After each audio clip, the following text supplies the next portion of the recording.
आपके सम्मान में आज बीजेपी सबसे ज्यादा नतमस्तक होती है। क्योंकि सबसे ज्यादा अपमान किसने किया है बाबा साहब का? कांग्रेस ने, बीजेपी ने? जिन्होंने सब यात्रा निकाली कांग्रेस का। मैं कांग्रेस का ठेकेदार था। कांग्रेस के लोग कोई कम है क्या? उन्होंने बहुत पाप कर रखे हैं। जो जितने पाप करेगा भुगतने पड़ेंगे। भुगत रही है। मैं तो उनको भी कहता हूं कि जो आपने किया इलेक्शन कमिश्नर के साथ, सुप्रीम कोर्ट के साथ, वो सब अब बीजेपी आपसे सीख के कर रही है, तो काहे को रो रहे हो? जो आपने सिखाया वही कर रहे हैं। ग्लोबलाइजेशन कौन लाया, प्राइवेटाइजेशन कौन लाया, सब आप ही तो लाए हो ना। मैं आपको फिर कह रहा हूं, देखिए लोकतंत्र में वोट है। मैं आपको वो कह रहा हूं, दीदी मेरी बात सुनो, इन गरीबों पे वोट ना होती ना तो इनके मोहल्लों में नहीं जाता कोई बड़े कुर्ते वाला, बड़ी गाड़ी वाला है। और इनके यहाँ आज भी सड़कें नहीं है। हम तो वहीं रहते हैं, हम जानते हैं।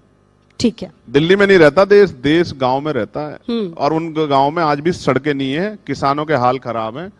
और उन बस्तियों में गाड़ी तब जाती है जब चुनाव आता है। तो आजादी के बाद अगले चुनाव में जाती है। तो सर आप ये मानते हैं कि आजादी के इतने सालों के बाद भी जो लोग हैं उनके पास सिर्फ सबसे बड़ी ताकत उनका वोट है? हाँ, वोट है। ठीक है सर, उनका वोट है। और ये वोटिंग राइट जब तक है, SIR करा लो या कुछ, मैं आपके माध्यम से कह रहा हूँ सरकार को, जी कितने ही तंत्र लगा लो, बाबा साहब अम्बेडकर के 4-4 बच्चों कुर्बानी से मिला वोट है ये। 3% लोग वोट करते थे। मैं 1 मिनट ले लूं आपकी? बिल्कुल सर, ले लो भाई। अरे सर बिल्कुल बिल्कुल आप ले लीजिए। 3% लोग वोट करते थे 1919 तक।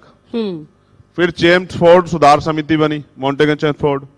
फिर उसके बाद ये हुआ तय, देश को जानना चाहिए कि देश में जो नए वो आए कि भाई वो टैक्स पेयर्स हों, उनके पास जमीन हो, उनके पास खेती हो, उनके पास व्यापार हो, वो पढ़े लिखे हो। जब ये संशोधन हुआ, सुधार हुआ, तो 80 लाख वोटर बने।